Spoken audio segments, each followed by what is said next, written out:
Bonjour à vous, je suis Gabriel, coach Alpha Team et aujourd'hui je vais vous proposer une petite vidéo réponse de coach trading et mindset. C'est une petite émission que j'ai commencée il y a 2 mois et je vous avais dit vous pouvez me poser n'importe quelle question et je me ferai un plaisir de vous répondre et de vous aider à progresser, d'apporter ma pierre à votre édifice de trading et d'investissement. Donc c'est ce que je vais faire aujourd'hui, je n'ai pas lu son commentaire dans le détail, je ne vais pas le préparer et comme d'habitude, comme je le fais tous les jours avec les membres alpha, c'est-à-dire je vais improviser une réponse et je vais essayer d'être le plus pertinent possible et le plus sniper possible, le but étant d'aider la personne en particulier. Bien sûr, j'ai vu que dans la première vidéo, il y avait plein de gens qui avaient leur propre science et expérience mais on leur a pas demandé leur avis. Alors que là, Monsieur Ciel Préal me demande mon avis, donc je me donne la possibilité d'y répondre. Bon, c'est parti mon kiki. Bonjour. Alors moi j'ai une question qui vient tout de suite en tête et j'aimerais avoir un autre point de vue pour savoir si c'est une bonne façon de procéder ou non. Là où certaines personnes peuvent avoir des difficultés à trouver des stratégies ou des outils indicateurs qui peuvent leur convenir, moi j'ai toujours aimé aller farfouiller et créer mes propres méthodes d'analyse avec des réglages d'indicateurs que je viens ajuster en regardant comment ils se sont comportés dans le passé. Puis j'essaye de suivre la stratégie le lendemain. Bien entendu, je ne change pas mon ratio risque-récompense, mais je teste une nouvelle méthode d'entrée et de sortie de position. Psychologiquement, je suis une personne qui a besoin d'avoir un contrôle sur un maximum de choses, car je me suis trop fait avoir par le passé dans plein de domaines et depuis, j'ai du mal à faire confiance. Et je pense que c'est important de souligner avant de lire la suite.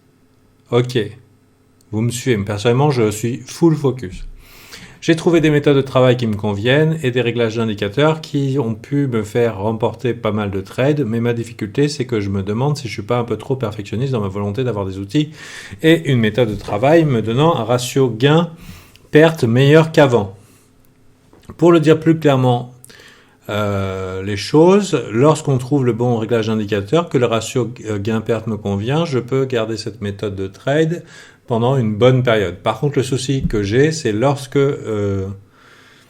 la journée n'est pas assez rentable et qu'elle arrive à être négative et je ne peux pas m'empêcher de me replonger dans l'analyse de la méthode en cours et de venir bidouiller encore et encore mes réglages, ma stratégie d'entrée-sortie et je me rends bien compte qu'au final, je fais plus marche arrière qu'avancer car il peut arriver d'effacer le tableau, de recommencer à zéro sur une autre base, tel un mathématicien qui cherche à résoudre.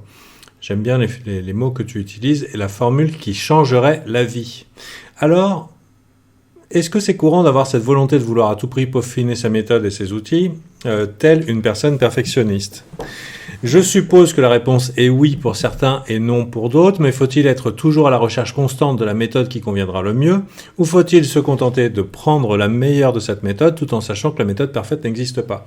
C'est assez prise de tête pour moi, et je pense que je me floute moi-même dans cette recherche conscience de vouloir un ratio gain-perte le plus favorable. Comment faudrait-il avoir cette problématique selon vous ? Je suis rentable au final, c'est positif en soi, mais je ne peux pas dire que je sois tranquille à 100%, juste parce que je sais qu'à un moment, ce tableau avec la méthode du moment pourrait être effacé pour laisser place à autre chose, alors que si je pouvais avoir un point de vue extérieur dans tout ça, ce serait super. Mais merci beaucoup et bravo pour ce nouveau format qui fait du bien, car il laisse à l'interprétation de chacun, tout en se remettant en question sur les problèmes que les autres peuvent avoir. Bon, déjà, sache que oui, ce que tu fais, ça s'appelle la quête du Saint Graal. Hein. C'est un grand classique en trading qui consiste à sauter de stratégie en stratégie à la recherche du Saint Graal. Mais le secret, c'est que le Saint Graal, il est entre tes deux oreilles. Donc, ici, ce que je vois, il y a plusieurs choses que tu dis qui sont intéressantes. Globalement, tout le monde a tendance à faire ça et des fois, ils n'ont pas la patience. Je veux dire, plus tu es débutant et moins tu tiens ta stratégie globalement.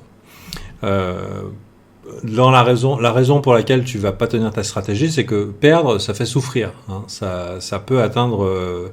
déjà, ça impacte ta réalité financière, donc potentiellement ta survie, hein, ça dépend combien tu trades, évidemment si c'est 5 ou 10 balles c'est une chose, mais si c'est des grosses sommes, ça peut être significatif. Pour certains, c'est le montant d'une PlayStation, pour d'autres, le montant d'une voiture. Et certains, une maison. Hein. Donc dans tous les cas, le montant de la perte n'est pas identique pour tout le monde. Et la souffrance, enfin, je ne vais pas dire souffrance, parce que souffrance, c'est autre chose. La douleur qui est liée au perdant, elle est là pour tout le monde. Et ton cerveau va tout faire pour l'empêcher. Hein, va tout faire pour empêcher que tu souffres. Enfin, il va pas faire tout pour empêcher que tu souffres, parce qu'en fait, il va te faire souffrir. Mais il va tout faire pour te faire éviter la douleur. Et donc, moins tu as de solidité dans ton trading plan, de capacité à endurer, entre guillemets, le perdant, à tenir bon et à renforcer la confiance mentale que ta stratégie long terme, elle tient la route, parce que c'est le long terme qui se passe, qui va compter, hein, c'est pas les 2-3 trades qui viennent. Ok, bon, bah les 2-3 trades qui viennent, scoop, si tu le fais à pile ou face, il y a une chance sur deux que tu gagnes.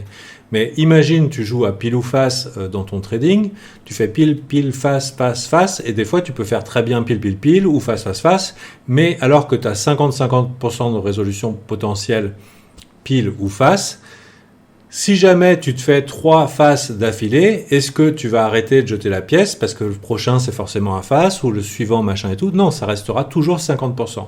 Donc le truc, c'est que pour pouvoir développer ta confiance mentale dans la durée, il va falloir avoir des statistiques qui soient beaucoup plus durables que quelques-uns. Et en général, les traders ou investisseurs, après 3 trades perdants d'affilée, ça leur met un coup et ça a un impact psychologique. Là où tu vas, entre guillemets, te professionnaliser, c'est déjà la capacité à avoir des statistiques plus grandes et du coup, ce n'est pas ce trade en particulier, le suivant en particulier, mais bien les 10, 20, 50 ou 100 qui vont suivre et qui vont donner entre les risques et les récompenses, le risque et le rendement comme tu dis. Tu te prends les moins R d'un côté, les plus R de l'autre, et ensuite tu fais addition-soustraction. A, t'es rentable, ou A, t'es pas rentable. Mais c'est la durée qui va te confronter à ça. Et à partir du moment où tu peux te fier à tes statistiques, donc tu es solide dans ton exécution, tu vas pouvoir savoir et mettre moins d'attachement. Plus tu vas trade, moins tu vas mettre d'attachement à ce trade en particulier. Et finalement, avoir raison ou tort, prendre le perdant au gagnant. Bon, gagnant, c'est agréable. Perdant, c'est désagréable. Hein, c'est toujours un petit peu désagréable. Mais c'est pas ça qui va faire que tu es rentable ou pas. Ça va faire partie du job. Donc, il faut quand même te donner l'opportunité de faire tes statistiques jusqu'au bout, hein, de dire ok, non, ma strat c'est de la merde en fait, j'ai eu de la chance sur mes 3 premiers, etc. Mais si à chaque fois tu refais tout et que finalement tes statistiques c'est le truc que tu sens sur les 2 ou 3 prochains trades et tout, mais ça va changer à chaque fois, mais en fait tu te sens trahi par ta méthode, mais c'est surtout que tu n'as pas de visuel, statistique, probabilité sur ta méthode. Ça veut dire que tu ne sais pas si elle est rentable durablement ou pas. Et après, il peut y avoir des accidents, il peut y avoir des séries de perdants, et même des traders de gros fonds d'investissement sont complètement OK avec 10 perdants d'affilée. Personnellement, je suis OK avec 20 perdants d'affilée. Après, il existe des techniques de mindset pour se remettre sur les rails quand tu passes par des burn-out ou alors quand tu passes par des moments psychologiques difficiles suite à une série de perdants qui vont impacter ta confiance en toi, et ta confiance en toi, tu en as besoin pour revenir sur les marchés. Mais tu as besoin ici d'abandonner ta quête un peu du Saint Graal pour te concentrer sur l'information qui va être intéressante, c'est est-ce que tes méthodes sont rentables dans la durée. Et c'est l'information qui te manque pour pouvoir être capable d'encaisser les perdants sans impacter ton estime de toi. Ah, je suis nul, j'y arriverai jamais. Et c'est là que vient la souffrance. Comme je disais, il y avait la douleur, c'est le perdant, oh, fait chier. Et la souffrance, c'est oh, je suis qu'une petite merde, j'y arriverai jamais. Enfin, toutes les petites voix assassines qui pourraient éventuellement ne rien dire parce que c'est un trade. Bon, bah, ça pouvait gagner, ça pouvait perdre. Il y a un mec qui a vendu, bam, t'as perdu. Ouais, je veux dire, qu'est-ce que c'est pas de ta faute. Hein? Mais par contre, si tu as bien fait le job avec un système, avec un journal qui te permet de tracer tes trades, bah, tu n'es plus soumis au prochain trade. Et du coup, tu gères bien ton risque parce que c'est pas un trade particulier, c'est bien une exécution probable sur une série de trades, et toi, ton job, ça va être de les mener jusqu'au bout. Et je dirais même, pour affiner ton art, ça va être de prendre sur toi et de développer le courage d'aller au bout, même après les 1, 2 ou 3 perdants. Bien sûr, il faut s'assurer que psychologiquement, tu sois sur des rails, c'est-à-dire que tu sois solide pour pas flancher, parce que si, par exemple, tu t'es pris un coup sur la nuque, 2 coups sur la nuque, 3, t'es à terre, tu vois, psychologiquement, tu risques d'avoir envie de te refaire sur les prochains trades, de mal prendre ton entrée, mal prendre ta sortie, la peur de perdre, faire que tu la tremblotes et que du coup tu vas pas exécuter tes trades jusqu'au bout. Donc forcément ici il va falloir qu'au niveau de ton mindset, il va falloir aussi que tu sois solide. Mais plus tu auras des statistiques fiables et globalement plus tu pourras être détaché par rapport à ce trade unique. Voilà. Donc là c'est la partie mathématique qui a priori te parle. La formule qui changera la vie, il y a des mecs, ça fait des centaines d'années que le trading ça existe, ils sont tous à la recherche, ça n'existe pas. Il faut juste accepter la distribution aléatoire des gagnants et des perdants. Une stratégie probable, 55-60% de réussite, c'est ok. Un gros risque-récompense, c'est bien aussi. Et en fait, ce qui va faire que tu es rentable ou pas rentable, il y a des gens qui ont des gros risques-récompenses. Donc ça veut dire que normalement, c'est un peu improbable que ça arrive. Mais s'ils gagnent, ils gagnent beaucoup par rapport à ce qu'ils ont perdu. Donc ça veut dire aussi, si par exemple tu es plus concentré sur le rendement, le ratio risque-récompense, ça veut dire que tu as moins d'ego dans ton trading et que tu es OK normalement avec perdre. Le problème ici, c'est que tu cherches des gros risques-récompenses, mais si jamais tu as des perdants d'affilée, paf, t'abandonnes tout. Alors que justement, la force d'un trade gros risque-récompense, c'est normalement un ego qui est relativement détaché, tu vas moins mettre d'importance sur qui tu es, ton estime de toi sur ce trade en particulier, parce que tu sais que tu peux avoir 20 trades perdants, mais il y en a un qui arrive et pam, qui te récupère l'équivalent de 50 trades en un trade. Donc en fait, il faut trouver le juste équilibre entre ce que tu es prêt à encaisser comme coup d'affilée sur des perdants d'affilée et une target réaliste, une cible réaliste. Ça veut dire que peut-être un peu moins de récompense par rapport à ton risque, et la satisfaction d'avoir plus de gagnants qui fait que entre le risque-récompense et la probabilité de réussite, parce que bon, plus ta cible est conservatrice et plus il y a de chances qu'elle arrive au bout. Hein. Je veux dire, par exemple, là, si j'ouvre un long sur Bitcoin est à 29 301, il y a des chances, il y a pas mal de chances qu'il aille 29 800, tu vois, qu'il fasse un move de 500 balles, mais si je mets ma target à 1 million, bon, bah, je peux attendre encore 10 ans, quoi. Tu vois, c'est effectivement un gros risque-récompense, mais par contre, les probabilités de réussite, il y a de la prière et des incantations magiques. Donc, ici, je te dirais, une chose que j'ai appris à mes débuts, c'est cut sur stupid target. Donc, si tu cut ta stupid target, tu peux arriver à banquer plus de gains et sécuriser un petit peu tes profits et aussi, du coup, renforcer le fait que tu es un gagnant rentable, même si, par exemple, ton risque-récompense, tu fais un compromis ici. Donc, recommencer à zéro, non. Par contre, ce qui pourrait être intéressant, c'est que déjà, bon, on voit que tu as peur de perdre, donc tu gères mal le perdant, mais bon, ça, c'est tous et chacun. Je veux dire, il y en a un, c'est un trade perdant, ça y est, il est anéanti. Il y en a 2, 3, machin, 10, 20. Et donc, c'est à toi de voir combien tu peux gérer ça.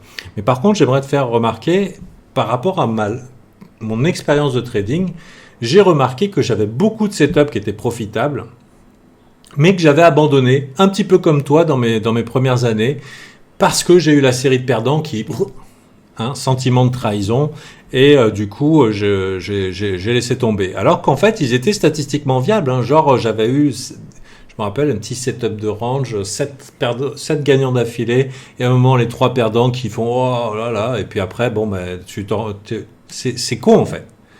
Et en fait, une des solutions que tu peux développer pour ça, c'est que, donc déjà, il faut que tu aies un journal. Hein, donc si tu n'es pas familier avec ça, il faut vraiment créer un journal et garder des traces de ton trading pour pouvoir pour pouvoir éliminer tout ce qui est flou dans ce que tu fais.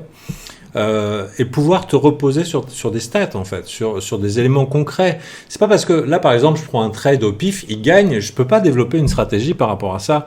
Ça peut être pile ou face quoi. C'est juste un coup de bol. Donc, bien sûr, ça fait toujours plaisir le coup de bol, mais si t'as pas 10, 20, allez, minimum 50 trades pour dire, ouais, non, mais ça tient la route, bah, tu peux pas avoir la confiance mentale de te dire que, de toute façon, si tu continues, bah, ça va bien se passer.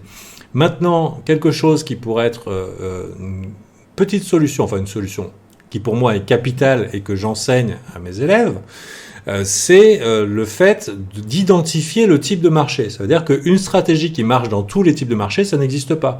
Par exemple, il y a des mecs qui ne sont rentables qu'en bull market, il y en a qui sont rentables qu'en bear market, et il y en a qui sont rentables qu'en range. Et par exemple, un trader de range, là où il fait ses plus gros perdants, bah, c'est quand il prend pas son perdant et que le marché passe d'un range à une tendance. Et de même, le mec qui est un trader de tendance, quand il est coincé dans un range, il se fait découper. Et du coup, il y a des stratégies qui marchent très bien dans un range, et il y a des stratégies qui marchent très bien dans une tendance. Moi, personnellement, je dois avoir 8 ou 9 types de marchés que j'ai identifiés en fonction de la volatilité, de la liquidité de marché, de l'amplitude des moves, donc, et aussi de la tendance. Aussi, il y a différentes manières de descendre, différentes manières de monter, différentes manières de range. Ça peut être découpage, le chop, chop, chop que tu peux connaître, etc. Donc, je les note tous à côté de mes trades. Et je vais faire dans mes loggers, dans ma liste de trades, je vais m'assurer de vérifier que chaque trade a la mention du type de marché dans lequel j'ai travaillé. Donc là, par exemple, moi, si je suis un trader, si c'est un trade qui normalement, je vais le prendre, ça se passe plutôt bien. On a eu 3 semaines de up only et c'était bien. Et là, d'un coup, le marché tape chop chop. Il se met à découper et à range de manière assez agressive. Bah, c'est normal que ça va pas marcher pareil. Si tu buy le dip dans un marché qui va vers le bas ou qui fait du découpage, bah, tu vas te faire défoncer. Donc, une fois que tu auras bien identifié ça et que tu auras fait tes statistiques, en gardant un petit risque, le but c'est de pouvoir avoir suffisamment de statistiques dans ton trading pour que tu puisses avoir des données fiables, donc tu fais tout ça en petit risque, et à la fin, tu pourras, en ayant été jusqu'au bout, en développant un muscle dont tu as besoin, c'est des couilles, pour aller jusqu'au bout de tes trades, quoi qu'il arrive, tu auras des statistiques fiables, parce que tu les auras exécutées clairement. Tu connais tes points d'entrée, tu connais tes points de sortie, tu sais des statistiques qui te parlent, mais aussi tu auras une information qui te dira, bon, bah, dans ce type de marché, en découpage, j'ai cette stratégie qui marche, et celle-là, elle marche pas. Et quand ça passe en range, j'ai cette stratégie qui marche, et la stratégie tendance, elle marche pas. Et quand c'est en tendance, voilà, etc. Et quand tu auras pu faire le tri, et que du coup, avec un petit tableau Excel, tu vas pouvoir faire tes statistiques et dire, ok, bon, et du coup, là, ça va sortir, tu vas sortir ça un petit peu comme des atouts, et tu pourras avoir multiples stratégies. Dans une stratégie up only, bah, tu vas buy les dips. Dans une stratégie de range, tu vas fade les ranges, enfin fade les extrêmes, etc., etc. C'est toi qui verras comment tu vas sortir ta soupe. Mais au final, tout ce que tu as mis à la poubelle, ça se trouve, est complètement réexploitable parce que ça marche. Ça a marché, il y a des raisons que ça marche ici, et c'est peut-être juste la transition d'un marché à un autre, qui est une information. C'est une information. Le marché a changé, le type de marché a changé, on est passé à un truc dead. Bon, bah voilà, bah, va chercher le momentum dans du truc dead, par exemple, et du coup, ça colle pas. Donc ça peut être, c'est globalement la clé pour pas jeter ses bonnes strates et simplement identifier, savoir sortir là-dessous au bon moment. Et à côté de ça, c'est que psychologiquement, il faut que tu renforces ta capacité à encaisser les perdants, à te remettre sur tes pattes et aussi à ne pas te faire souffrir avec tes perdants. Parce que le perdant, c'est de la douleur et la purée mentale qu'on rajoute derrière, bah, c'est la souffrance.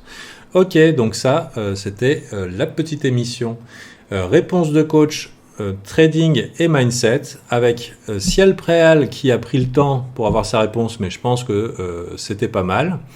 Si ça vous a aidé, tant mieux. Sachez que tous les jours, j'accompagne les membres alpha dans leur trading qui peuvent tous les jours laisser leurs questions, que ce soit analyse technique, mindset, exécution, toutes sortes d'analyses, parce que personnellement, la quête du Saint Graal, la mienne a été longue, donc je me suis formé dans tous les sens.